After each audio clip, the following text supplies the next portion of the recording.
for medicine, or they can't, families fall apart because of the economic problems.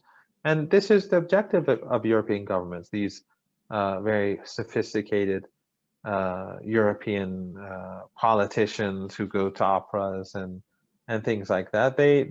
This is what they do. This is their objective, to make people suffer, to kill people, whether they're Iranians, whether they're Venezuelans, whether they're Cubans, it doesn't matter, whether they're Libyans, whether they're Syrians. Their objective is control and to maintain their grip on power and keep Western domination, and they're part of that apparatus. And so is the mainstream Western media. So and these elites, they're all a part of this broad, you know, coalition of entities that carry these out and legitimize it through silence. I'm curious. Can one make the argument that Iran is, in a way, stronger than ever? And I'm not talking about the economy even here. I'm talking about with the resistance axis in which Iran has been playing a leading role. The resistance axis with Iran in the lead, would you say that's stronger than ever? Because when I look without at the Middle a doubt. East, well, when I look at the Middle East now, we have these millions of mobilized people, and I mean from Lebanon to Syria to Iraq, to Iran, to Yemen and Palestine, all connected, cooperating, feeling this kind of solidarity. And this is as sanctions have been expanded and during the, so the Americans were saying, and that's why this term proxy is such nonsense. They use the term proxy basically to delegitimize them, whereas they are popular forces. And the reason why you can see that they're popular is because of the sanctions. So the Americans were saying, if we strangle the Iranians, they will no longer be able to fund their so-called proxies. And so they would all fall apart. But over the past few years, with these maximum pressure sanctions, we've seen the resistance in Yemen, the Yemeni government defeat the Saudis. We've seen across the region these groups and these allies of Iran, as you've pointed out, grow stronger. Why is it that they grow stronger? If there's no money and they're able to strangle women and children in Iran and prevent them from helping them, why are they growing stronger? Because they all have motivation. They're allies. They're anti-imperialists. They want the Western domination to end, and they want corrupt people who are funded by these Western regimes to get off their backs. That's basically it.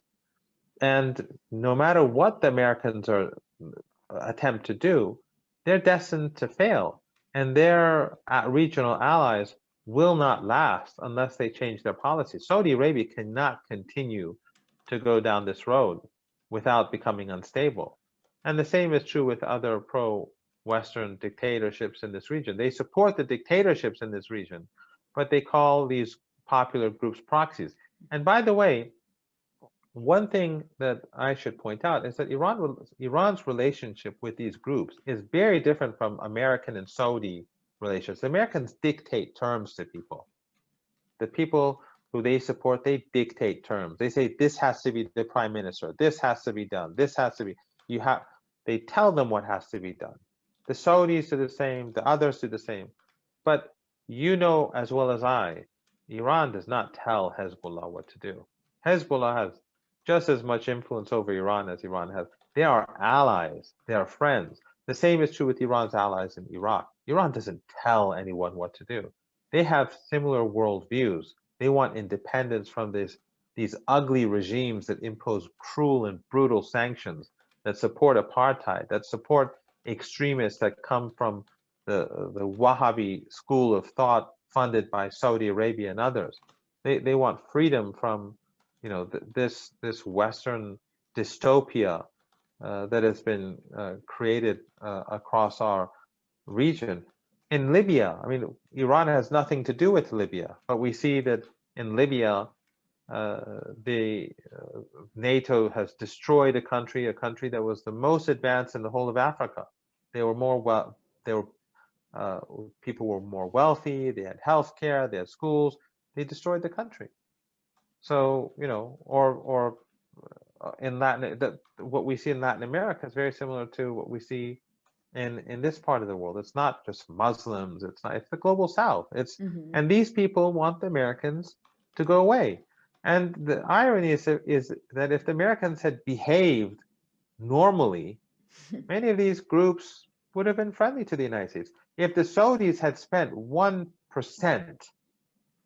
of the money that they've spent waging war against the people of Yemen and carrying out genocide, just to build in Yemen the Houthis, as they like to call them, Ansarullah, and what is now the Yemeni government, basically, they would have been friends of Saudi Arabia.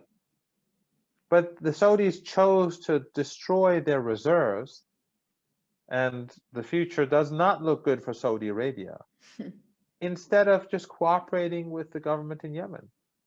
So, you know, the Americans and their allies are